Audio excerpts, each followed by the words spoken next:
नमस्कार शेतकरी बंधूंनो, agricultural development trust संचलित कृषी विज्ञान केंद्र बारामती, कृषिक ॲप आयोजित परिसंवादामध्ये मी तेजस्विनी उपाध्ये सर्व शेतकरी बांधवांचे स्वागत करते. कृषी पदवी किंवा कृषी पदविका शिक्षण पूर्ण झाल्यानंतर शेती व्यवसायाबरोबर कुठला शेतीपूरक व्यवसाय करावा हे प्रश्न जे ॲग्रिकल्चर मधून डिग्री मिळवलेले आहेत त्यांना पडत असतो. परंतु कोणताही व्यवसाय करायचा म्हटल्यावर भांडवल, कॅपिटल किंवा इन्व्हेस्टमेंट आलीच. परंतु हे भांडवल कसे उभे करायचे याबाबत विचार करावा लागतो. यासाठी आपल्याला कोणत्या बँकेतून कर्ज मिळेल का, सबसिडी मिळेल का किंवा किती मिळेल? या संदर्भात अनेक प्रश्न आपल्या समोर उपस्थित होत असतात. यासाठी कृषी शिक्षण घेतलेल्या तरुणांना व्यवसाय करण्याचा विचार असेल तर त्यांना प्रोत्साहन, अर्थसहाय्य, ज्ञानसहाय्य तसेच कौशल्य या संदर्भात ॲग्री क्लिनिक व ॲग्री बिझनेस केंद्र योजना याची सविस्तर माहिती आपण आजच्या परिसंवादा दरम्यान घेणार आहोत. या परिसंवादासाठी मार्गदर्शन करण्यासाठी आपल्या सोबत आहेत श्री संतोष गोडसे सर. संतोष गोडसे सर कृषी विज्ञान केंद्र बारामती येथे विषय विशेष तज्ञ कृषी विस्तार म्हणून कार्यरत आहेत. मी सरांना विनंती करते की त्यांनी आजच्या परिसंवादाला सुरुवात करावी. धन्यवाद मॅडम. खरं तर आजचा हा खूप महत्त्वाचा विषय आहे आणि आपण बघतो की आपल्या देशामध्ये आपण पाठीमागच्या काळामध्ये 70% लोक हे शेती व निगडीत उद्योगावरती अवलंबून होते व खेड्याकडे राहत होते. परंतु आजच्या काळामध्ये ही संख्या आता कमी कमी होत चाललेली आहे आणि थोडंसं शेतीपेक्षा इतर उद्योगांकडं लोकांचा कल वाढत चाललेला असतानाच आपण आता शेती ग्रॅज्युएट आपण जेव्हा आता सुरुवातीला उल्लेख केला होता की ग्रॅज्युएटची संख्या दिवसेंदिवस वाढत आहे आणि आत्ता आपण बघतो की आजच्या काळाला आपल्या राज्यामध्ये जवळपास 150 पेक्षा जास्त कृषी महाविद्यालय व त्याच्याशी निगडीत जे महाविद्यालय आहेत कृषीशी निगडीत यांची संख्या आहे आणि या महाविद्यालयामधून असे लाखोने मुलं बाहेर पडतात आणि एवढी जर मुलं दरवर्षी जर डिग्री घेऊन बाहेर पडत असतील तर त्यांच्यासाठी एवढ्या नोकऱ्याही तसेच नाही आहेत आणि मग त्याच्या वेळेस मग आपल्याला फक्त नोकरीच्या मागं न जाता जे जातील ज्यांचे हुशार आहेत किंवा जे त्या कंपन्यांना आवश्यकता आहे त्या ठिकाणी जातात. परंतु बहुतांश लोकांना ह्या नोकऱ्या जर नाही मिळाल्या तर त्यांनी उद्योगाकडे वळावे या उद्देशातून हा कोर्स आहे आणि मॅनेज हैदराबाद यांच्यामार्फत ह्या कोर्सची सुरुवात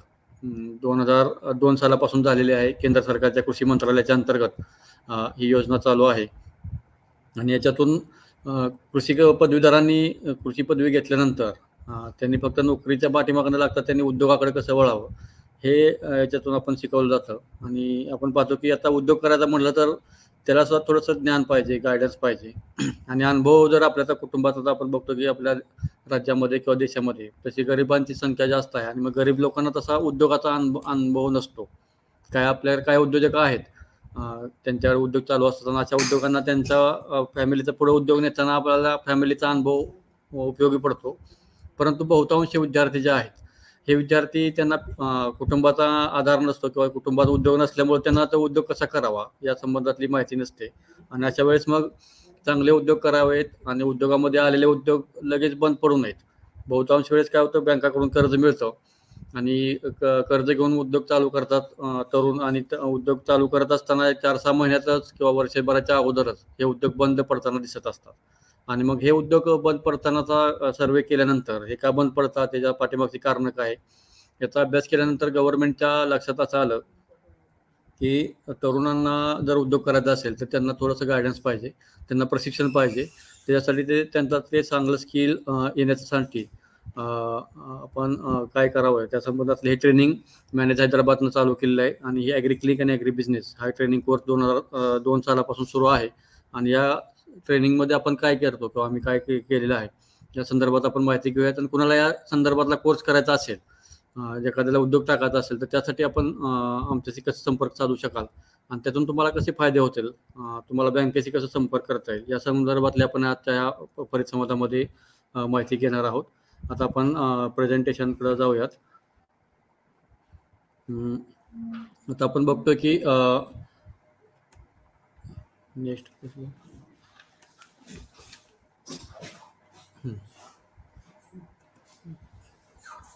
याच्यामध्ये कृषी विज्ञान केंद्रामार्फत 2006 सालापासून आम्ही ॲग्री बिझनेसचा हा कोर्स करत आहोत आणि त्यासाठी आपण नोडल ट्रेनिंग इन्स्टिट्यूट म्हणून आपली कृषी विज्ञान केंद्र बारामतीची निवड केलेली आहे आणि याच्यामार्फत आम्ही हजारो तरुणांना या ट्रेनिंगचा लाभ दिलेला आहे आणि या संदर्भातले जर ऑब्जेक्टिव्ह जर आपण बघितले तर त्यासाठी आपण बघतो की खेडेगावामध्ये एखादा चांगला उद्योग थोडासा त्यांना तरुणांना जर गायडन्स केलं आणि उद्योग करण्याच्या दृष्टीनं विस्तार सेवाच्या माध्यमातून त्याला जर एखादा उद्योग करता आला तर त्या संबंधातून आपण ह्या ट्रेनिंगच्या माध्यमातून गायडन्स करत असतो आणि त्याच्यासाठी मग आपण जसं शेतीशी निगडीत जे उद्योग करताना ज्या काही सर्व्हिसेस आहेत त्याच्यामध्ये मग शेतकऱ्यांना मजबूत करायचे आपल्याला. त्याच्यामध्ये शेतकऱ्याचा आपण बघतो की गावोगावी शेतकऱ्यांना शेतीमध्ये अनेकदा नुकसान झालेलं दिसतं आणि हे होत असताना उद्योगधंदे सुद्धा गावाकडचे नीट चालत नाहीत. मग ह्या दोन्हीमध्ये आपल्याला कसं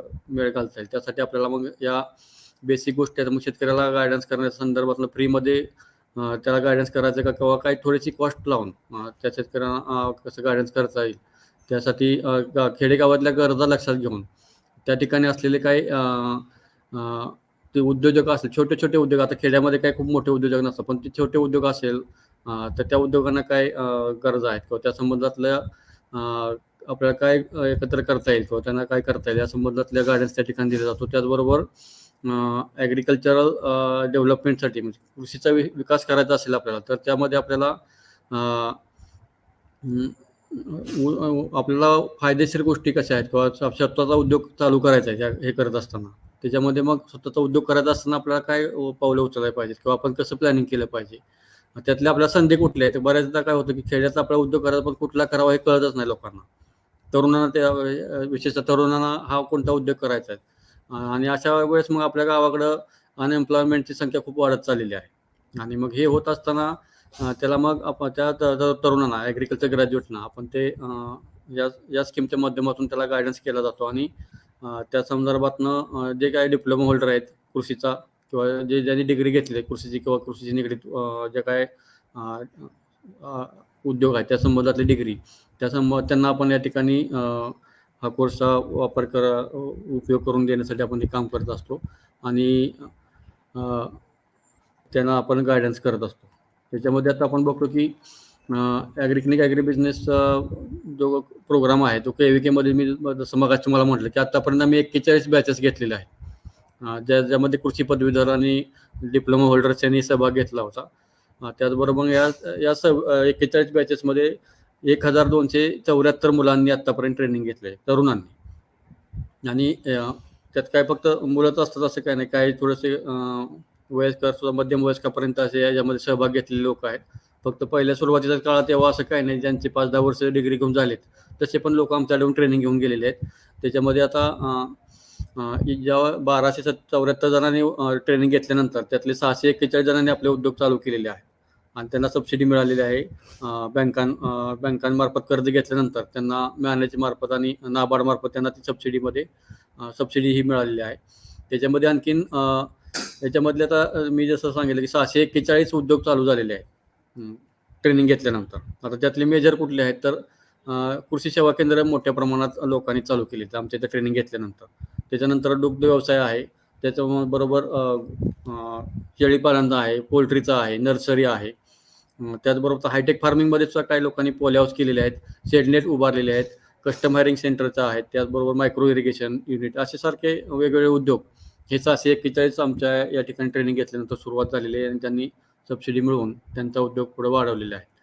याच्याबरोबर आता ॲग्री बिझनेस ट्रेनिंग संदर्भात थोडक्यात सांगता येईल आपल्याला की ॲग्रिकल्चर मिनिस्ट्रीचा आपली सेंट्रल गव्हर्नमेंटची ॲग्रिकल्चर मिनिस्ट्री आहे आणि फार्मर्स वेलफेअर डिपार्टमेंट आहे त्याच्यामार्फत त्याचबरोबर नाबार्ड या बँकेमार्फत हा कोर्स 2002 सालापासून सुरू झालेला आहे आणि याच्यामध्ये शेतीच्या पद्धती नवीन वेगवेगळ्या पद्धती आहेत किंवा चांगल्या पद्धती. आता आपल्या काही पद्धती आपल्याला आहेत पण त्याच्यापेक्षा चांगल्या पण काय आलेल्या आहेत त्या पद्धती आपण कशा करता येतील त्या संबंधानं आपण याच्यामध्ये गव्हर्नमेंटचं धोरण होतं की त्याच्यामध्ये प्रत्येक शेतकऱ्यांनी चांगली शेती केली पाहिजे त्या संदर्भातला आहे. त्याचबरोबर मॅनेजचे आहे ते अथॉरिटी जे आहेत ते मॅनेजनं आपल्याला कृषी विज्ञान केंद्राला आमचे नोडल ट्रेनिंग इन्स्टिट्यूट म्हणून आम्हाला मान्यता 2006 साली दिली होती आणि 2006 सालापासून ते हे ट्रेनिंग चालू झालेले आहे. सुरुवातीच्या काळामध्ये एक 60 दिवसाचं हे ट्रेनिंग असायचं, परंतु आता या काही वर्षामध्ये 45 दिवसाचा हे ट्रेनिंग कोर्स झालेला आहे आणि या 45 दिवसामध्ये या ट्रेनिंगसाठी काही फी आहे, ती 500 रुपयाची फी असते. आणि त्याचबरोबर त्यासाठी ते 45 दिवसामध्ये कंपल्सरी या ठिकाणी लोकांनी जे काय ट्रेनी आहे त्यांनी 45 दिवस या ठिकाणी राहून त्यांची राहायची, जेवण खाण्याची सोय या ठिकाणी आम्ही आमच्या केंद्रामध्ये करत असतो किंवा जे बाकीचे इतर नोडल केंद्र असतात ते करत असतात. आणि त्यांना ट्रेनिंगमध्ये जे काही महत्त्वाच्या गोष्टी आहेत ते शिकवल्या जातात. त्याच्यामध्ये आता क्रायटेरिया फॉर आता हे सिलेक्शन कसं होतं या ॲग्री बिझनेससाठी, तर ह्याच्यासाठीचा जो क्रायटेरिया आहे तो त्याच्यामध्ये कोण याच्यासाठी ट्रेनिंगला कोण येऊ शकतं ह्याचा जर विचार केला तर याच्यातले आहेत ते ॲग्रिकल्चर जे डिग्री घेतली ॲग्रिकल्चरची आणि अलाइड सायन्सची डिग्री आहेत.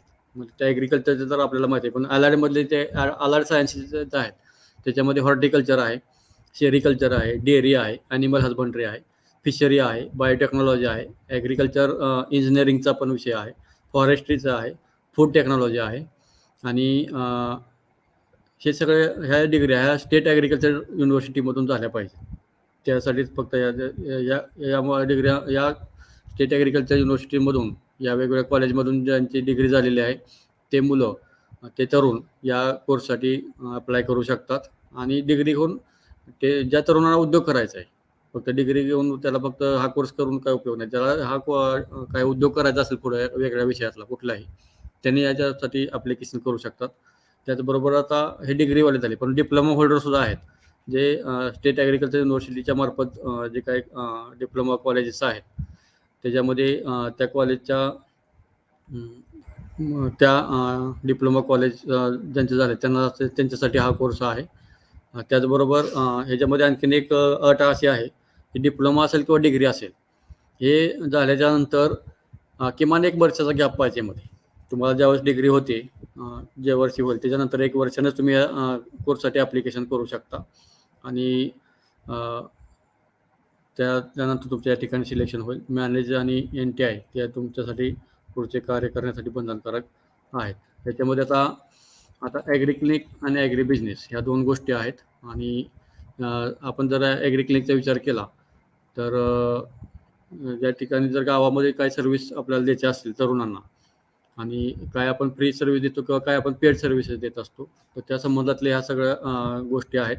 आणि शेतकऱ्यांना वेगवेगळ्या तंत्रज्ञान आपल्याला द्यायचं आहे. मग त्याच्यामध्ये आता आपण तंत्रज्ञान देत असताना गाव पातळीवरती बहुतांश लोकांना माती परीक्षण संदर्भातली बहुतांश माहिती नसते किंवा पीक पद्धतीमध्ये लोक काही पारंपरिक पद्धतीनं बहुतांश गोष्टी करत असतात. प्लांट प्रोटेक्शन आपण वेगवेगळे औषधं खतं वगैरे वापरतो, मग ते आपल्याला काय वेळेस ते रोग आहे का कीड आहे ते शेतकऱ्याला कळत नाही.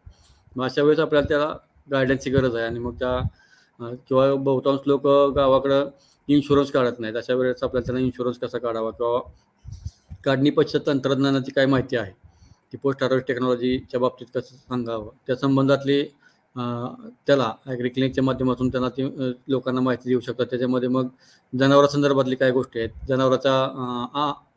जनावरांचे पावडरच्या संदर्भातला असेल किंवा त्याच्यासाठी असणारे खाद्य इतर काय आहेत, पेंडी असतील किंवा जनावरांसाठी असणाऱ्या आजारावरती नियंत्रण या संदर्भातले गोष्टी आहेत. आणि वेगवेगळ्या पिकांच्या बाजारभावासंदर्भातली बहुतांश माहिती नसते लोकांना, कुठे विकावं. मग लोक बहुतांश बांधावच विकतात किंवा गावातल्याच व्यापाऱ्याकडे विकतात. परंतु चांगले पैसे कमवायचे असेल तर आपल्याला त्याच्यामध्ये काय नवीन पद्धती आलेल्या आहेत. गव्हर्नमेंटचं MSP देतं गव्हर्नमेंट, अशा वेळेस आपल्याला तिथपर्यंत कसं जाता येईल, त्यासाठी काय करावं लागेल, त्यासाठी क्रायटेरिया काय आहे, त्याचे खरेदी केंद्र, त्या संबंधात कसे आपण जास्त पैसे मिळवू या संबंधातली माहिती आपल्याला या माध्यमातून ॲग्री क्लिनिकच्या माध्यमातून आपल्याला देता येऊ शकते.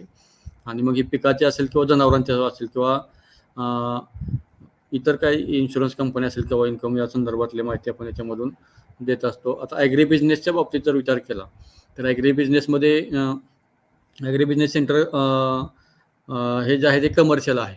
आणि ह्याच्यामध्ये मग काय करतो आपण, जसं काय ह्याच्यामध्ये काय होतं, ज्यांनी ट्रेनिंग घेतलेले आहे त्यांनी त्या लोकांनी आपल्या स्वतःचं गावामध्ये काय दुकान टाकू शकतात किंवा त्या माध्यमातून त्यांचा जो काय कॉस्ट आहे त्यांनी दुकान टाकून त्या मेंटेनन्सची कॉस्ट आहे ती आपण घेत असतो. त्याच्यामध्ये आता इक्विपमेंटच्या संबंधातलं आहे किंवा काय विक्री करायची, जे काय शेतकऱ्यांना काय लागतात, शेती संबंधातले काही वेगवेगळ्या गोष्टी लागतात, मग त्या संदर्भातल्या विक्री करायची किंवा अवजारं द्यायचे आहेत.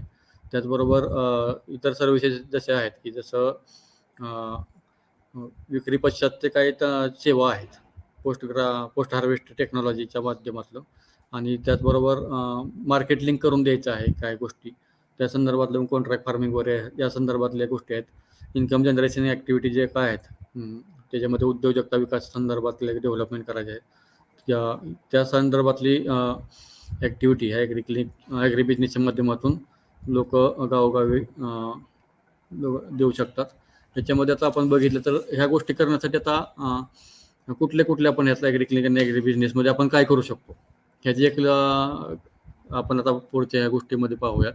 त्याच्यामध्ये आता एक्सटेन्शन कन्सल्टन्सी सर्व्हिसेस, गाव पातळीवरती जर आपण पीक लोकांना सल्ला देत बसलो, आता ह्या काय आपण फ्री सल्ला द्यायचा का त्याच्याकडून काही नॉमिनल चार्जेस घेऊन द्यायचा की जेणेकरून आपला आपण जो सल्ला देतो त्याचा पण चरितार्थ चालला पाहिजे आणि शेतकऱ्यांना पण त्याचा फायदा होत असतो. जसं आपण एखादा निर्यातक्षम एखादं पिकाचं उत्पादन घ्यायचं असेल तर तसा सल्ला तशी कन्सल्टन्सी जो देऊ शकतो लोकांना, किंवा इतर सल्ला काय असेल बिझनेस संदर्भातला किंवा इतर शेती संबंधातला तसे एक होऊ शकतो. त्याचबरोबर सॉईल वॉटर क्वालिटी कम इनपुट टेस्टिंगचा आहे लॅबोरेटरी, तर माती पाणी परीक्षणचा लॅबोरेटरी टाकता येते, किंवा क्रॉप प्रोटेक्शनचे सर्व्हिसेस जशा आहेत की समजा रोग आहे किंवा इतर काही गोष्टी आहेत त्या संबंधातले पण सर्व्हिसेस आपण देऊ शकतो.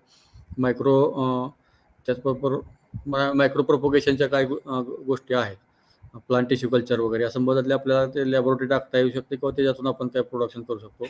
त्याचबरोबर प्रोडक्शन आणि मेंटेनन्स अँड कस्टम हायरिंग त्या संदर्भातले आहेत ॲग्रिकल्चर इम्प्लिमेंट्स आहेत.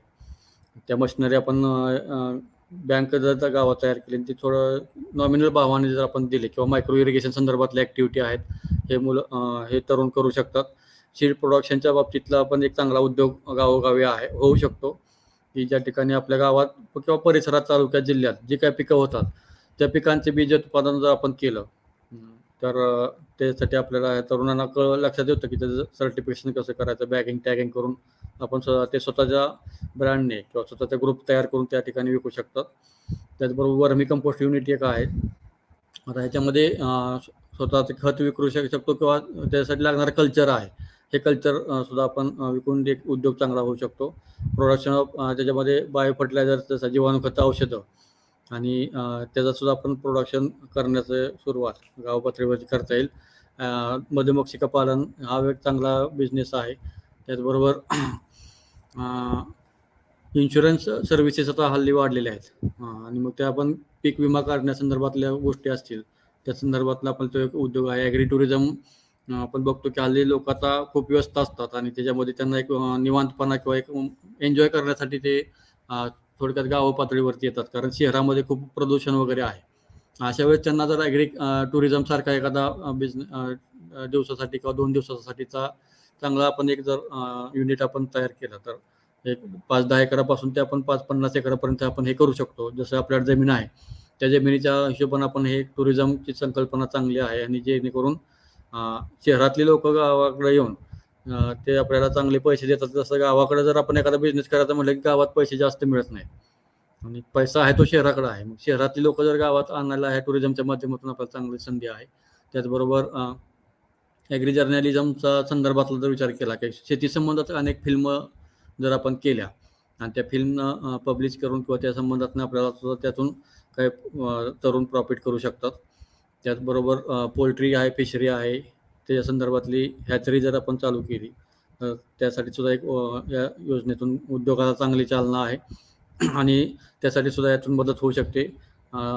लाईव्हस्टॉकच्या संदर्भातलं हेल्थ कव्हरचा जो विषय आहे, वेटरनरी सर्व्हिसेसमध्ये त्या गोष्टी येऊ शकतात आणि मग त्या सर्व गोष्टी केल्या तर त्याच्यामध्ये आपण बघतो की लिक्विड नायट्रोजन सप्लायची संबंधातले किंवा आर्टिफिशियल इन्सिमिनेशन संदर्भातले तर गावोगावी आहेत ह्या गायी, HF गायी असतील किंवा आता गिर गायी असू द्यात किंवा इतर बाकीच्या गायी, त्यांना सुद्धा याचा उपयोग करून घेता येतो. इन्फ्रास्ट्रक्चर टेक्नॉलॉजी आहे किंवा सेंटरचा संबंध आहे हा.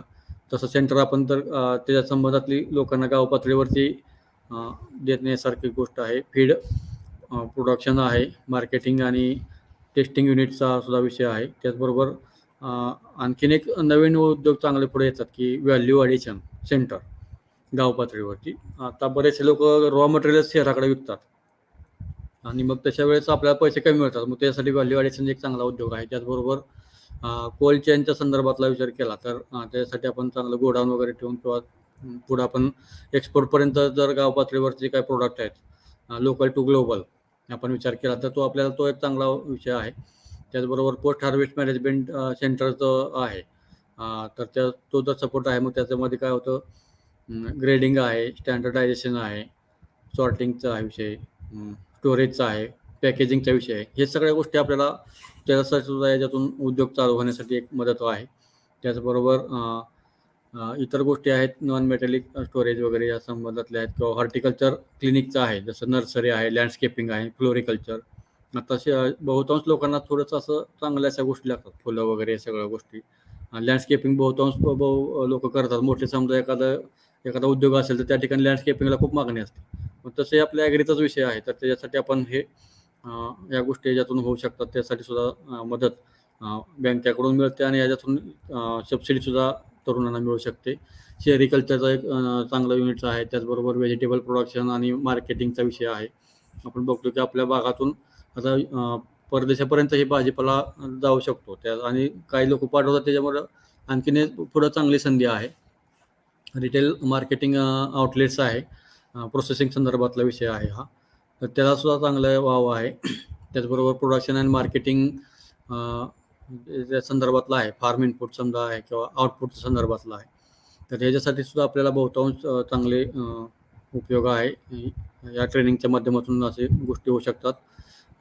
कॉन्ट्रॅक्ट फार्मिंगमध्ये जर आपण बघितलं तर आता बहुतांश शहरातले जे काही मॉल्स आहेत किंवा परदेशातल्या काही कंपन्या आहेत की त्यांना ज्या पद्धतीचा माल पाहिजे, भाजीपाला असेल किंवा फळं असतील किंवा इतर प्रक्रिया पदार्थ आहेत, मग ते लाईव्हस्टॉकमधले सुद्धा काय असेल, दुग्धजन्य पदार्थ असू द्यात, त्याच्या सगळ्याचं कॉन्ट्रॅक्ट फार्मिंग होऊ शकतं. आणि त्यासाठी काही लोकांनी आपल्या इथून जाऊन काही गोष्टी केलेल्या आहेत आणि त्यांचे उद्योग मोठ्या प्रमाणात चालू आहेत. त्याचबरोबर क्रॉप प्रोडक्शन आणि डेमॉन्स्ट्रेशन हा पण एक विषय चांगला आहे की तो याच्यातून होऊ शकतो. आता मशरूम प्रोडक्शनमध्ये आपण बघतो की प्रोटीनसारखे घटक आपल्या शरीराला खूप आवश्यक आहेत, पण ते आपल्याला मग मशरूमच्या माध्यमातून आपण देऊ शकतो. आता ह्याच्यामध्ये एक असा फायदा होऊ शकतो की मशरूम आपण ज्यावेळेस बहुतांश काय होतं, पिकांना दर नसेल तर आपल्याला ते टाकून द्यायची वेळ येते.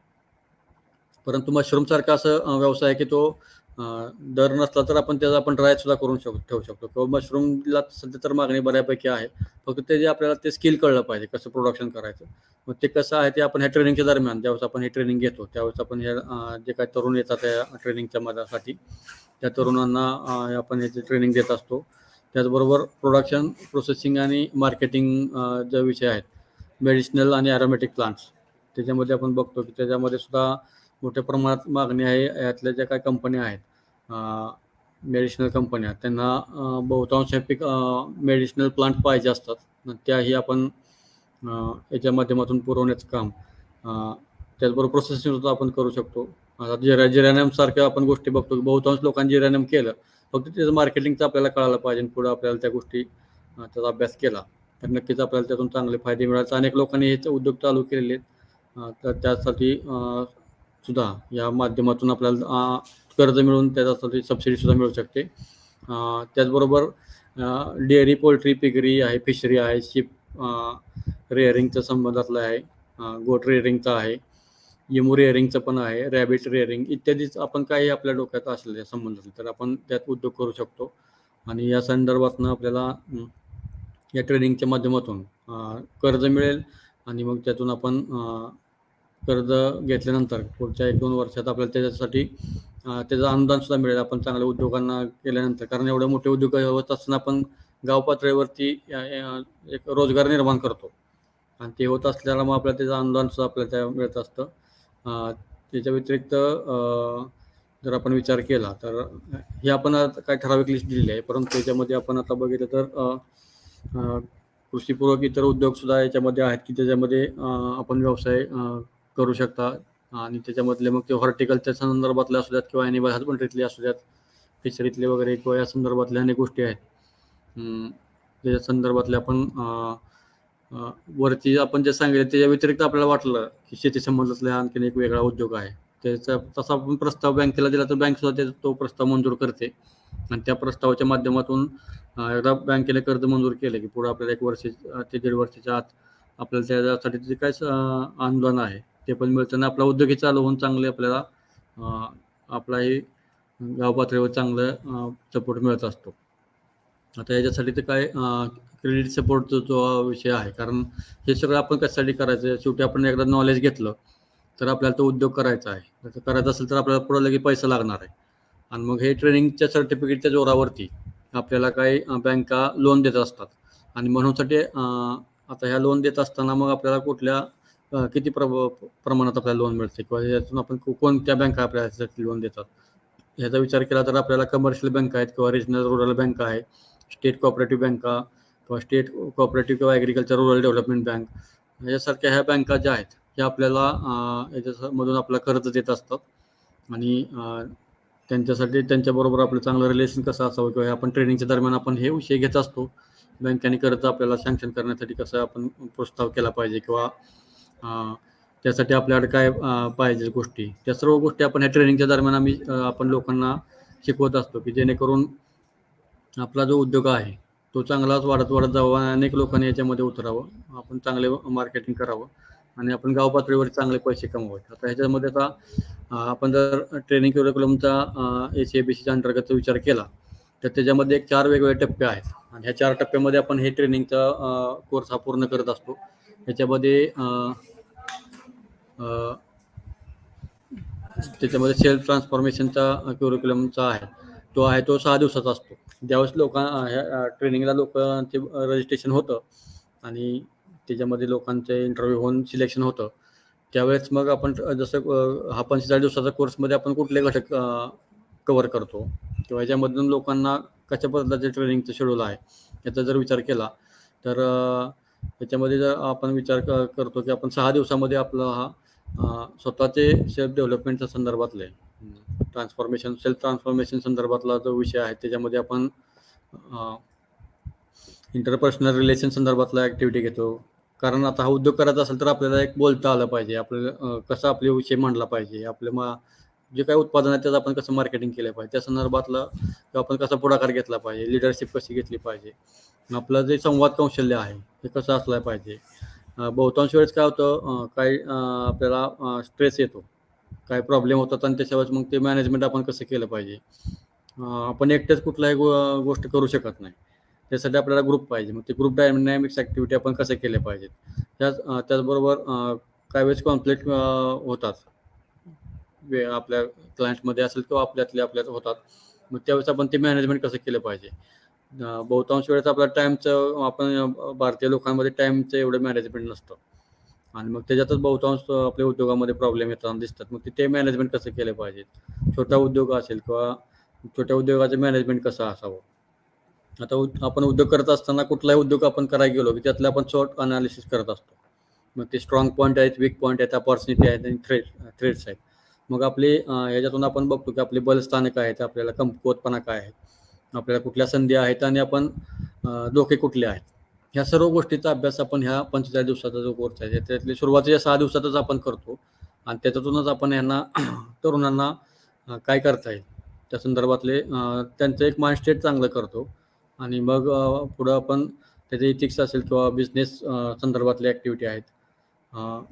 त्याचबरोबर इंटरॅक्शन विथ आपण जे बघतो एस्टॅब्लिश्ड ॲग्रीप्रिन्युअर्सच्या ज्या आहेत त्या संदर्भातल्या गोष्टी आहेत. ॲग्री बिझनेस डिझाईन संदर्भातलं आहे कसं असावं, चॅलेंजेस काय आहेत या संदर्भातल्या ॲक्टिव्हिटी आपण ह्याच्यामध्ये घेत असून सोशल ॲक्टिव्हिटी कसं केल्या पाहिजे, आपलं स्किल कसं वाढलं पाहिजे, ह्या सर्व गोष्टी ह्या ट्रेनिंगच्या माध्यमातून आपण ह्या तरुणांना देत असतो आणि ह्या गोष्टी शिकल्याच्यानंतर त्यांना एक कॉन्फिडन्स येतो की आपण आता चांगल्या गोष्टी आपण आपला उद्योग करू शकतोय आणि त्यातून ते पुढच्या टप्प्यात ते पुढचा निर्णय चांगले घेतात. आता त्याचबरोबर पुढचा जो आहे तो स्पेसिफिक डोमेनच्या संदर्भात आपण एक या संदर्भातला आहे जवळपास 8 दिवसाचा हा स्किल डोमेनचा विषय जो आहे तो 8 दिवसाचा असतो आणि मग तो विषयाच्या संदर्भात त्या 8 दिवसामध्ये वेगवेगळे विषया संदर्भात त्यात थोडक्यात मेजर क्रॉप्स जे आहेत आपल्या भागातले त्याच्या संदर्भातले कसे त्याचे प्रॅक्टिसेस कसे आहेत किंवा माती परीक्षण असेल किंवा पॅकेजिंग आहे त्याच्या संदर्भातलं त्याचे पॅकेज ऑफ प्रॅक्टिसेस आता बहुतांश विद्यापीठातून त्यांना माहिती दिलेली आहे.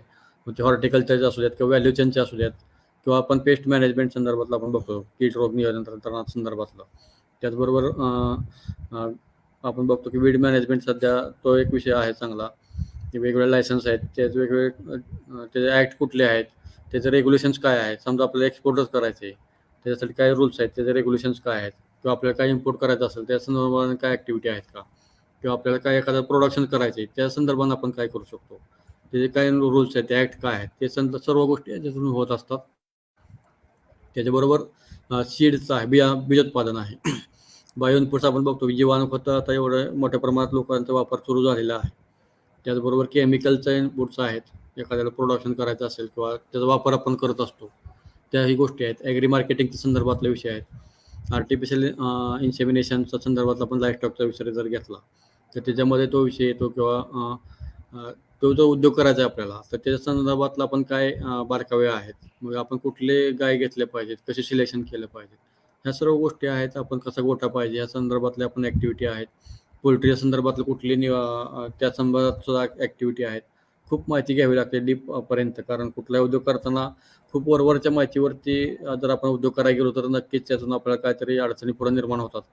म्हणूनसाठी आपल्याला ज्याला उद्योग करायचा आहे त्याला आपण प्राथमिक माहितीसह पूर्ण डीपमध्ये माहिती तेव्हा उद्योगातली आपण देण्याचं काम या प्रशिक्षणादरम्यान करतो. मग पोल्ट्रीचं असेल सेरिकल्चर ॲपिकल्चरचं असू द्यात फार्म मेकॅनायझेशनच्या संदर्भातला तर खूप मागणी वाढत चाललेली आहे. आपण बघतो की लेबर मिळत नाही गावोगावी.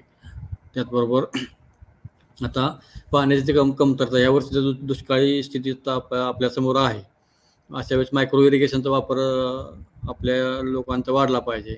ॲपिकल्चर संदर्भातला आहे फार्म मेकॅनायझेशनचा आहे. त्याचबरोबर फिशरीज संदर्भातला विषय आहे जे कोस्टल भाग असेल किंवा आपल्या गोड्या पाण्यातले सुद्धा मत्स्यपालन आहे. या ठिकाणी मत्स्य त्याच्यासाठी उत्पादनासाठी आपला मागणी खूप मोठ्या प्रमाणात वाढत आहे. मग त्याच्यासाठी आपल्याला एक ॲडिशनल बिझनेस आहे. आपल्याला शेततळे आहेत बहुतांश आणि मग शेततळ्यामध्ये आपल्याला ते पाणी साठवून त्यात मासे जरी आपण पाळले तरी दोन्हीचा फायदा आपल्याला होऊ शकतो. त्याचबरोबर वेअर हाऊस मॅनेजमेंट आहे कॉन्ट्रॅक्ट फार्मिंगचे विषय आहेत ॲग्री क्लिनिकच्या संदर्भातले विषय आहेत.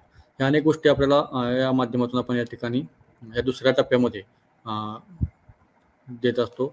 त्याचबरोबर तिसरा टप्पा जो आहे एंटरप्रिनरल अँड मॅनेजमेंट स्किल जो आहे तो 25 दिवसाचा विषय आहे आणि सर्वात जास्त महत्त्वाचा विषय सुद्धा आहे कारण प्रोजेक्ट आयडेंटिफिकेशनचा आहे. त्याचबरोबर टूल आहे टेक्निक्स आहेत त्या कशा आहेत त्या संदर्भातला आहेत. पुन्हा मार्केट सर्वे आपल्याला मार्केटचा अभ्यास करून जर एखादा उद्योग केला तर मागणी पाठीमागच्या 5 वर्षात काय होती किंवा 50 वर्षापासून काय आहे पुढच्या आत्ता काय परिस्थिती पुढे काय होईल याचा थोडासा आपण सर्वे जर केला तर आपला बिझनेस प्रिपरेशन प्लॅनसाठी आपण जेव्हा प्लॅन करतो तेव्हा त्याचा आपल्याला नक्कीच उपयोग होतो. त्याची कॉस्ट असेल किंवा मग त्याचा अकाउंट आहे फायनान्सच्या बाबतीत आपण विचार आहे. पुन्हा डिजिटल मार्केटिंग कारण हे सगळं उत्पादन झालं तर पुढं आपल्याला मार्केटिंग पण केलं पाहिजे आणि तर मार्केटिंग आपण डिजिटल मार्केटिंग हे मोठ्या प्रमाणात पुढं आलेलं आहे आणि त्याच्या माध्यमातून आपण बघतो की पुढं याचा खूप वापर होतोय आता सध्या तरी आणि त्याचा आपण या संदर्भात गायडन्स सुद्धा देत असतो. त्याचबरोबर प्रोडक्ट डेव्हलपमेंट आहे प्रोजेक्ट ॲनालिसिस आहे टूल्स आहे. त्याचबरोबर translating business plan into DPR हा पण एक विषय येतो. त्याच्यामध्ये फायनान्सिंग DPR आहे. त्या संदर्भात मग बँकेचे अधिकारी आपल्याला ह्या ट्रेनिंगच्या दरम्यान आपण बोलवत असतो आणि ते बँकेचे अधिकारी सुद्धा सांगतात की आपल्या त्यांच्याकडे प्रस्ताव येताना ते नाकारतात का किंवा ते ज्यावेळेस एखाद्या बँकेचा अधिकारी प्रस्ताव एखादा स्वीकारतो आणि त्याला तो लोन देतो एखाद्या बिझनेसला तर ते का दिले ते सांगतात आणि मग त्यांचा अनुभव लक्षात घेऊन आपण सुद्धा असे प्रस्ताव करताना आपल्या लक्षात येतं आणि त्यानुसार आपण हे चांगले प्रस्ताव पुढं पाठवून त्याचा नक्कीच फायदा होत असतो. Extension strategies for agriculture entrepreneurs जो आहे याच्या संदर्भातला 6 दिवसाचा शेवटचा टप्पा असतो आणि त्या संदर्भात कारण ह्या स्ट्रॅटेजीच्या आधारावरतीच पुढं आपण काय करू शकतो तर आपण त्या संदर्भातलं स्ट्रॅटेजी ठरवायला त्याचा उपयोग होत असतो. त्याचबरोबर रिसर्च एक्सटेन्शन प्लॅन जो आहे, म्हणजे पुढचं आपल्याला काय करायचं किंवा पाठीमागं आपण केलं त्यातनं काय आपण शिकलोय, त्याचबरोबर या संदर्भातल्या आणखी काय स्किल आहे, सक्सेस स्टोरीज आहेत, या संदर्भातली माहिती आपण याच्यामध्ये घेत असतो. इंट्रोडक्शनच्या गव्हर्नमेंटच्या वेगवेगळ्या स्कीम्स असतात. आता बहुतांश लोकांना हे स्कीम माहीत नसतं, पण आपण ह्या ट्रेनिंगच्या दरम्यान वेगवेगळ्या मोठे मोठे अधिकारी या ठिकाणी बोलवत असतो आणि त्या अधिकाऱ्यांच्या मार्फत ह्या स्कीम कशा आहेत, फ्लॅगशिप प्रोग्राम काय आहे, पुन्हा जे वेगवेगळे समजा लाईव्हस्टॉकचा असेल किंवा ॲनिमल हस्बंड्रीतल्या संदर्भातनं, तर फिशरीचा असू द्यात किंवा नॅशनल फूड सिक्युरिटी मिशनचा असू द्यात, लाईन डिपार्टमेंट बरोबर काम करताना आता आत्मा ह्या गावोगावी आहे.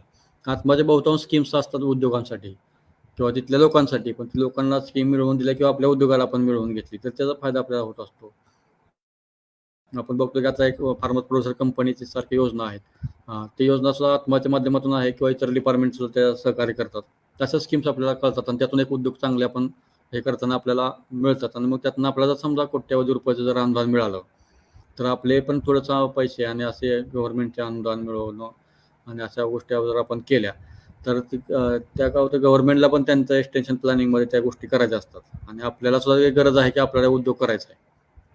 दोन्ही एकत्र आलो तर आपल्याला त्यातून फायदा होतो. मग त्यासाठी बँका पण आपल्याला क्रेडिट देत असतात आणि मग हे सगळ्या गोष्टी झाल्यानंतर आपल्याला मग सबसिडी सुद्धा मिळते. चांगला उद्योग चालतोय हे जर यांच्या लक्षात यंत्रणेच्या लक्षात आलं की पुढे आपल्याला 1 वर्षभरात ते आपल्याला सबसिडी मिळवून देतात आणि टप्प्याटप्प्याने 2-3 टप्प्यामध्ये आपली सगळी सबसिडी 2-3 वर्षामध्ये मिळून जाते. आणि आता आपण बघतो की IT चा वापर खूप मोठ्या प्रमाणात ॲग्रिकल्चरमध्ये एक्सटेन्शनमध्ये व्हायला लागलेला आहे आणि मग ते ॲडवायझरी सर्व्हिस असेल किंवा एक्सपोजर व्हिजिटचा आहे, या दरम्यान आपल्या लोकांना वेगवेगळ्या उद्योगांच्या भेटी दिल्या जातात किंवा कृषी विज्ञान केंद्र आहे किंवा संशोधन केंद्र आहेत वेगवेगळ्या ठिकाणी वेगवेगळ्या पिकांचे वेगवेगळ्या उद्योगांचे, त्या ठिकाणी सुद्धा आपण ह्या भेटी देत असतो आणि त्याच्या माध्यमातून लोक तिथली माहिती घेतात. तिथं आणखी काही नवीन स्कीम्स आहेत का किंवा त्या ठिकाणी लोकांना कसा उपयोग करून देता येईल आपल्या भागातल्या, हा एक त्याच्यातून फायदा होताना दिसतो आणि त्या संदर्भातला आपण ॲक्टिव्हिटी घेत असतो. आता इथं ट्रेनिंगच्या दरम्यानचे काय व्हायचं फोटोग्राफ्स आपण घेतलेले आहेत. ज्यावेळेस आपल्या इथे ट्रेनिंग चालतं त्यावेळेस आता बहुतांश ट्रेनिंगमध्ये काय आपलं फक्त इनडोअर ट्रेनिंग आहे असं काय नाही. सुरुवातीला इंट्रोडक्टरी पार्ट किंवा काय प्रेझेंटेशन वगैरे असतात ते आपल्या इनडोअर ॲक्टिव्हिटीमध्ये असतात. कारण आपण जर उद्योग करत असेल तर आपल्या दोन्ही गोष्टी बघाव्या लागतील आणि मग त्या संदर्भातलं हे ट्रेनिंग इथले आहेत आणि ज्यावेळेस काय उद्योग निवडलेले असतात आपण मग त्या उद्योगांना आपण प्रत्यक्ष जाऊन भेट देत असतो आणि मग त्या फील्ड व्हिजिटमधले त्या उद्योगांना बघितले की तुमच्यासारखाच एखादा तरुण कसा मग त्याने सुरुवात केली होती ना आत्ता कसा कोट्यवधी रुपये कमवतोय हे आपण त्यातून माहिती तुम्हाला आपल्या जे काय ट्रेनर येतात ट्रेनिंग त्यांना ती माहिती होते आणि त्यातून अनेक जण पुन्हा आणखी तयार होतात आणि त्याचा उपयोगही त्यांना करून घेता येतो आणि त्यांच्या काय अडचणी समजून घेतल्यामुळं डेअरिंग काय होतं, बहुतांश लोक नवीन उद्योजक हे डेअरिंग करत नाही. पण एखाद्याने डेअरिंग कसं केलेलं आपल्या दुसऱ्यानं केलेलं बघितलं आणि त्यानं उद्योगात कसा उतरला आणि कसं पैसे कमवतो हे कळलं की आपण त्यातून चांगले पैसे कमवतो आणि या संदर्भातले प्रोजेक्ट कॉस्टच्या संदर्भातला विषय किंवा आपल्याला किती काय गोष्टी कशा मिळतात तर याच्यातून या ट्रेनिंगच्या माध्यमातून ट्रेनिंग घेतल्यानंतर 20 लाखापर्यंत आपण कर्जासाठी पात्र होऊ शकतो आणि चांगलं जर एखादा उद्योग असेल तर त्याला आणखी 5 लाखाचे एक्स्ट्रा पैसे मिळू शकतात आणि ग्रुपमध्ये जर एखादा 5 जणांचा ग्रुप असेल तर त्याला सर्वसाधारण 1 कोटीपर्यंत कर्ज या बँका देऊ शकतात आणि त्याच्यासाठीचा काय क्रायटेरिया आहे तो त्या बँका तिथे गेल्या की ते आपल्याला सांगतात हे कागदपत्र तुमचे ट्रेनिंग सर्टिफिकेट किंवा बाकीचे आणखी काय सांगतात त्यानुसार आपल्याला ते सर्व मिळतात आणि आपल्या प्रस्ताव चांगला असतो. आपण त्या ट्रेनिंगमध्ये तर प्रस्ताव चांगला करायला शिकवतच असतो आणि बँकेच्या नॉर्म्सनुसार ते आपल्याला मग पुढं पैसे कर्ज मंजूर करून आपल्या खात्यावरती टाकतात. याच्यामध्ये आता या गोष्टी जर बघितल्या तर याच्यामध्ये बहुतांश लोक 20 लाखापर्यंतची मागणी करतात, परंतु चांगला उद्योग असेल तर त्यात थोडंसं आपल्याला जास्त 5 लाख आणखी एक्स्ट्रा मिळू शकतात आणि ग्रुपला आपण जसं मी मगाशी म्हटलं की 1 कोटीपर्यंत हे जे कर्ज आहे ते देतात आणि त्या संदर्भातले गोष्टी ज्या आहेत त्या आपण बँकेच्या अधिकाऱ्याशी चांगलं रिलेशन पाहिजे. आपण चांगले अभ्यास आपल्या उद्योगाचा चांगला असेल कारण त्या बँकेच्या अधिकाऱ्यांनी काय विचारलं याचं हे काय कसं करणार मार्केटिंगचं असेल किंवा रॉ मटेरियलचं काय तुमच्या मशिनरीचं काय विचारलं खरेदीचं काय विचारलं ह्या सर्व गोष्टी आपण आपली चांगला अभ्यास असेल तर आपण पटापट सांगितलं तर बँक अधिकारी आणि त्याला काय त्यांचे काय आणखी नॉर्म्स असेल तारण संदर्भातले किंवा जामीनदार वगैरे, तर ते लगेच केलं तर आपल्याला लगेच हे कर्ज मिळून जाते आणि आपण आपल्या गोष्टी करत पुढे जाऊ शकतो. मार्जिन मनी संदर्भातला विषय आहे, तर सर्वसाधारण 5 लाखापर्यंत त्याला काही मार्जिन मनीचा एवढा इश्यू नाही, पण त्याच्या पुढे असेल तर ते बँकेचे काय RBIने ठरवून दिलेले काही नॉर्म्स आहेत, त्या नॉर्म्सनुसार त्याला तेवढे ते द्यावे लागेल. सिक्युरिटी संदर्भातल्या सुद्धा गोष्टी आहेत आणि त्या संदर्भानं सन 2000 सालापासूनच याच्यामध्ये सुद्धा काही बँकेने दिलेलं आहे की जसं 5 लाखापर्यंत काय त्याला गरज नाही, तर परंतु त्याच्या पुढचं जे काय आहे त्यानुसार मग ते रिझर्व्ह बँकेचे काही नॉर्म्स आहेत, त्या नॉर्म्सनुसार मग ते आपल्याला बँकेत सांगतात की एवढ्या तुमचं मला सिक्युरिटी लागेल किंवा ते सांगतात त्यानुसार आपल्याला त्यांची पूर्तता जर आपण केली तर आपल्याला नक्कीच कर्ज मंजूर व्हायला लगेच वेळ मिळते. आता सबसिडीच्या संदर्भातला जो विषय आहे, कारण आपण एवढं करत असताना आपला महत्त्वाचा सबसिडीचा विषय आहे आणि आता हे करत असताना याच्यामध्ये सबसिडीमध्ये काय होतं, जे ट्रेनिंग करतात त्यातले 44% ही प्रोजेक्ट कॉस्टच्या सबसिडी आहे ते कोणासाठी आहे, महिलांसाठी आणि SC ST कॅटेगरीतल्या कॅन्डिडेटसाठी आहे. 44% मग महिला आणि SC ST कॅन्डिडेट यांना त्याचा लाभ मिळून जाईल 20 लाखापर्यंतचा एकटाच असेल तर, आणि ग्रुपमध्ये असेल तर आपल्याला तो 1 कोटीपर्यंत कर्ज असेल तर 44 लाखापर्यंत तुम्हाला त्याचा उपयोग होईल. दुसरा आहे ते आता ओपनचा आहे. ओपन कॅटेगरीतल्या याच्यासाठी कॅन्डिडेटसाठी 36% सबसिडी आहे 20 लाखाच्या तुमच्या ह्याच्यावरती. तुमचं प्रोजेक्ट कॉस्ट आपला 20 लाखच यात मॅक्झिमम धरलेला आहे, पण त्याच्यावरती आपल्याला 36% तुम्हाला त्याच्यावरती लोन सबसिडी मिळेल. ती काय तुम्हाला दुसऱ्या वर्षी वगैरे तुमचा प्रोजेक्ट चांगला चालू असताना ते बघतात बँकेचे अधिकारी, तुमचे तपासतील आणि त्यानुसार मग तुम्हाला ते सबसिडी मिळवून देतील. तर अशा या गोष्टी आहेत. आता हे करत असताना तुमच्यापैकी काही जणांना याच्यामध्ये ॲप्लिकेशन करायचं असेल तर हे काय ॲप्लिकेशन करायचं आमच्याकडे याची गरज नाही तुम्हाला.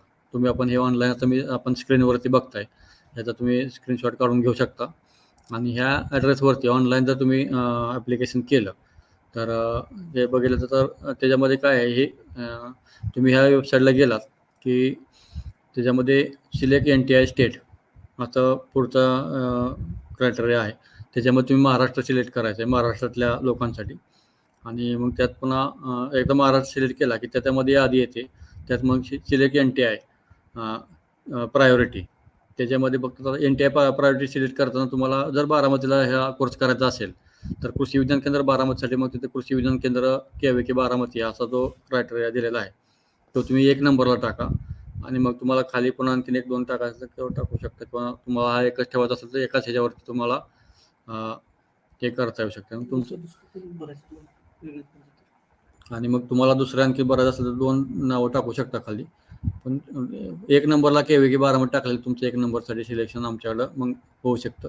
आणि या आधारे आमच्याकडे तुमची माहिती येईल आणि आम्ही ह्याच्यानंतर मग मॅनेजचे अधिकारी आणि KVKचे अधिकारी मिळून एक दिवस असा ठरवतो आपण की ज्या दिवशी आपली समजा या ठिकाणी आपली 35 मुलांची बॅच असते, 35 उद्योजकांची, तर त्याच्यामध्ये 100 जणांचे ॲप्लिकेशन आले असतील तर मग त्यातले 35 सिलेक्ट करायला आपल्याला इंटरव्ह्यू घ्यावे लागतात, आणि मग ते इंटरव्ह्यू घेऊन मग तुम्ही कुठला उद्योग करणार आहे, तुम्हाला काय ज्ञान आहे किंवा काय तुमचा अनुभव वगैरे सगळ्या माहितीच्या इंटरव्ह्यूमध्ये घेतली जाते, आणि त्याच्या आधारावरती आपलं हे सिलेक्शन करून आपण 35 जणांचे कॅन्डिडेट ते तुमचे काय स्कोअर झाला असेल तुमच्या इंटरव्ह्यूमध्ये त्यातले टॉप 35 जे असतील त्यांना आपण या ठिकाणी सिलेक्ट करतो आणि या ट्रेनिंगला या ठिकाणी बोलवतो. आता आमची बॅच पुढच्या आठवड्यात एक बॅच चालू होती आमची, मागच्या आठवड्यातच आम्ही इंटरव्ह्यू घेतले होते ना, आम्हाला आता पुढच्या आठवड्यात त्याची परमिशन मिळालेली आहे 35 लोकांना, तर त्यांची बॅच आता आमच्याकडे चालू होते. पण त्याच्यानंतर पुन्हा लगेच पुढच्या बॅचेस आहेत, त्यासाठी आपण ह्या दिलेल्या स्क्रीनवरती जी माहिती दिलेली आहे त्याच्या माध्यमातून आपण कृषी विज्ञान केंद्रामध्ये ॲप्लिकेशन करू शकता आणि त्याच्या माध्यमातून तुम्हाला इथं आमच्या इथं ॲडमिशन मिळून जाईल तुमचं.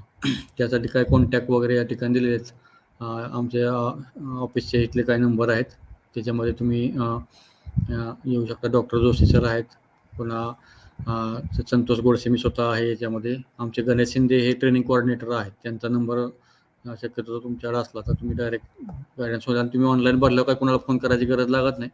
पण तुम्हाला काही त्रुटी असतील तर तुम्ही गणेश शिंदे सरांचा जो आहे स्क्रीनवरचा नंबर आहे त्यांच्याशी संपर्क साधा किंवा लँडलाईनचे नंबर आहेत पण तिथे डायरेक्ट आमचा माणूस नसतो. त्यापेक्षा डायरेक्ट तुम्ही शिंदे सरांशी जर बोललात तर तुम्हाला डायरेक्ट तुमचा जो काही सल्ला तुम्हाला द्यायचा आहे किंवा तुम्हाला माहिती घ्यायची ती तुम्हाला त्याच्यातून होऊन जाईल आणि तुम्ही तुमचा मार्ग प्रश्न काय असेल तो सुटून जाईल तिथंच.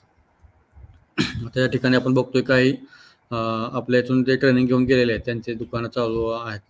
ॲग्री सर्व्हिस सेंटर कृषी सेवा केंद्र चालू केलेली काय आहेत हे जण.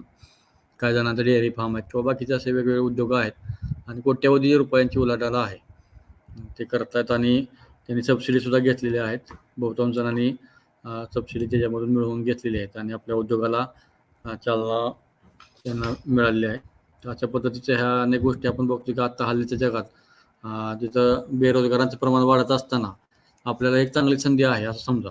आणि ॲग्रिकल्चरल डेव्हलपमेंट ट्रस्टचं बारामतीचं हे कृषी विज्ञान केंद्र बारामती आमचं आहे आणि आमचे चेअरमन श्री राजेंद्रदादा पवार यांच्या मार्गदर्शनाखाली गेल्या अनेक वर्ष या ठिकाणी अनेक नवीन उद्योग या ठिकाणी आणलेले आहेत आणि त्यासाठी गायडन्स नेहमीच चालू असतात. कारण दादांचं तरुणांना उद्योगामध्ये आणण्याचं काम करत असतात आणि त्यांना खूप चालना देतात इथं आल्यानंतर. तर आपण सुद्धा याच्यामध्ये सहभाग व्हायचा असेल तर आपण याच्यासाठी ॲप्लिकेशन करा आणि आपण सुद्धा एक उद्योजक होण्यासाठी आम्ही तुम्हाला गायडन्स करू एवढंच मी तुम्हाला या ठिकाणी सांगतो. या ठिकाणचे काय आणखी उद्योग आहेत बघा तर हायटेक फार्मिंगमधले काय आहेत, काय कुक्कुटपालनाचे आहेत, काय नर्सरी केलेली काय लोकांनी, काहींच्या इथं शेळी फार्म केलेले आहेत ट्रेनिंग घेतल्यानंतर. तर हे सगळ्या गोष्टी कशामुळे होतात की आपल्याला एक ऊर्जा येते. ट्रेनिंग घेतली की आपल्याला लक्षात येतं की आपल्याला 20 लाख मिळत आहेत आणि सबसिडी पण आहे आपल्या पाठीमागं आणि शिवाय आपण उद्योगातून पैसे पण कमवणार आणि पुढे ह्या गोष्टी आपल्याला करण्यासाठी आपण एका चांगल्या संस्थेत येऊ शकता. तर त्यासाठी आपण या गोष्टी कराव्यात एवढा मी सांगतो. आणखी काय कोणाचा प्रश्न असेल तर आपण विचारू शकता. आपण बराचसाच वेळ जवळपास अर्धा पाऊण तासापेक्षा जास्त आपण याच्या संदर्भात चर्चा केलेली आहे. पण कुणाला काय प्रश्न विचारायचा असेल तर विचारा. त्याने यापूर्वी SC करून प्रकल्प केले त्यासाठी काही स्कीम आहे. आता यापूर्वी केलेल्यांना पुन्हा स्कीम आता उद्या परवापासून यांना एक त्या लोकांसाठी असं मॅनेज असं मध्ये 2 दिवसाचं ट्रेनिंग घेतं. आता आमच्याकडं 16-17 तारखेला 2 दिवसाचं ज्यांनी उद्योग यापूर्वी सबसिडी घेतलेली आहे. अभिजित यादवांचा हा प्रश्न आहे. तर यापूर्वी ट्रेनिंग घेणाऱ्यांचं एक नवीन बॅच 2 दिवसाचं ट्रेनिंग या ठिकाणी 16 आणि 17 तारखेला आमच्या इथं केंद्रामध्ये येत आहेत ते लोक. तर 50 लोकांची बॅच आहे. 30 लोकांची बॅच आहे. 30 उद्योजक. कुणाचे आणखी काय प्रश्न असेल तर तुम्ही विचारू शकता. MSc केमिस्ट्री चालेल का? कोण आहे ते संकेत सावंत. MSc केमिस्ट्री नाही यापूर्वी चालत होतं परंतु आता 1 वर्षापासून याच्यावरती बंदी आलेली आहे. 1 वर्षापासून मग आता काय झालंय याच्यामध्ये फक्त ॲग्रिकल्चरचंच आहे. त्या संबंधानं आपण प्रशिक्षण दिनांक कोण आहेत? गजानन विभूते. प्रशिक्षण दिनांक व तारीख कळवावी. आता प्रशिक्षण दिनांक हे कळवण्यापेक्षा तुम्हाला जे आता ऑनलाईन आम्ही सांगितलं ना मगाशी ऑनलाईन ॲप्लिकेशन करा. तुम्हाला जो ॲड्रेस दिला होता बघा तो वेबसाईटचा त्या वेबसाईटवर तुम्ही ऑनलाईन ॲप्लिकेशन बारामतीचा पहिला क्रायटेरिया टाका सेंटरचा पहिलं सेंटर आणि त्यानंतर तुम्हाला मग आता पुढच्या बॅचला इंटरव्ह्यू वगैरे समजा त्यात तुम्ही असेल सिलेक्ट तर तुम्हाला त्यात इंटरव्ह्यू घेतल्यानंतर तुम्हाला ते कळून जाईल. आणखीन एक प्रश्न आहे संदीप नवले. ते काय म्हणतात ॲग्री डिप्लोमा असेल तर चालेल का? ॲग्री डिप्लोमा कृषी agriculture university state agriculture university तर कुठल्याही यातलं असेल तर चालेल. फक्त तुम्ही मुक्त विद्यापीठ वगैरे यातलं चालत नाही. तेवढं तुमच्या लक्षात असू द्यात. पुढचा प्रश्न आहे निलेश कालगोणकर. देशीसाठी ॲग्री बिझनेस करता येईल का? नाही आता आता काय तर देशीचा उद्देश काय की बिझनेस करावा आणि ॲग्री क्लिनिकचा पण उद्देश तोच आहे बिझनेसच्या संदर्भातला. तुम्ही ऑलरेडी देशी सुद्धा मॅनेजच आहे आणि ॲग्री ॲग्री बिझनेस सुद्धा हे मॅनेजच आहे. आणि दोन्ही केलं तरी तुम्हाला एकच फायदा आहे ना. देशीमध्ये सुद्धा तुम्ही ज्या गोष्टी थोडंसं वेगळं आहे, त्या ॲग्री थोडीशी जास्त माहिती शिकवतात. देशीमध्ये थोडंसं तुम्हाला पिकांचं जास्त माहिती आहे, परंतु त्याला अजून तरी क्रायटेरिया तसा आलेला नाही. पण तशी तुमची मागणी तिकडे गेली मॅनेजला वगैरे, तर आपण तसा विचार करू शकतो. काय आपण विचारता येईल त्यांना. पुढचा कोण आहेत? नावेद काझी, ज्यांनी यापूर्वी SABC करून प्रकल्प केलेले आहेत. त्यांच्यासाठी काय स्कीम आहे? आता त्यांच्यासाठी तुमची आता तुम्हाला त्या असेल तर तुम्हाला इथं PMFME एक नवीन स्कीम आलेली आहे. तर तुम्हाला करत असेल तर तुमचा एक 10 लाखापर्यंत 35% पर्यंत सबसिडी आहे. त्याला प्रोसेसिंग फक्त करावं लागेल.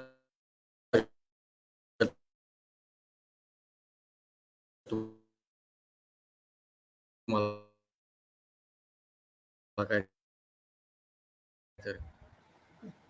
हां, तर त्या संबंधाने विचार करा मग तुम्ही. कॉन्टॅक्ट नंबर तुम्हाला मगाच्या स्लाइडमध्ये दिलेला आहे.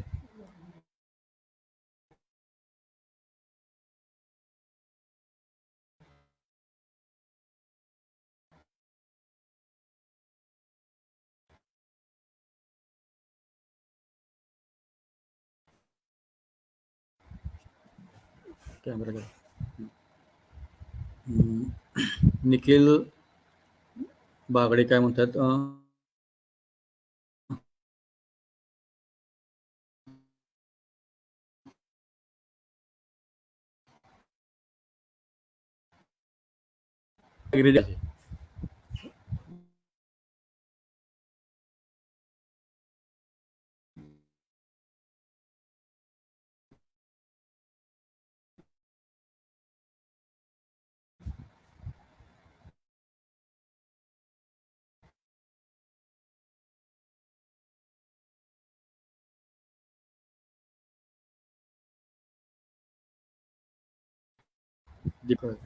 ठीक आहे. PDC बँक आहे याच्यामध्ये, आहे ते आपल्या याच्यामध्ये. तुम्हाला ते करता येईल, काय अडचण नाही. काय अडचण आली तर आमच्याशी संपर्क साधा. तुम्हाला तुमच्याकडे सर्टिफिकेट वगैरे असेलच, त्याच्यामुळे काय अडचण येत नाही तिथं. आणखी कोणाचा आहे का विषय? तर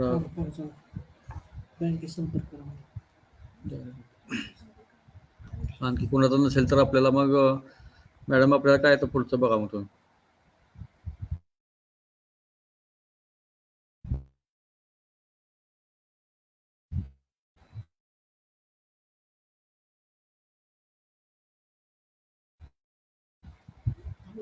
चांगलं विचारले बऱ्याच जणांनी.